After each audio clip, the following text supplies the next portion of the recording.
সব ওসিকে চেঞ্জ করছেন, সব বিডিও চেঞ্জ, সব এসপি চেঞ্জ, সব কমিশনারেট চেঞ্জ, সব ডিএম চেঞ্জ, সব BDO change. BJP party office থেকে বলে দেওয়া হচ্ছে কারা কারা হবে।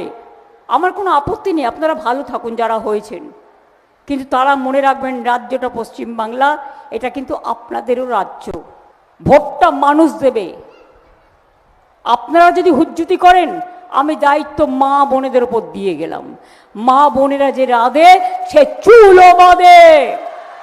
ইলেকশনের দিন, কাউন্টিং এর দিন যদি কেউ কোনো ফোর্স সাপ্লাই করে, আপনারা জোট বাঁধবেন, রুখে দাঁড়াবেন, আর যার যা বাড়িতে আছে তাই নিয়ে বেরোবেন।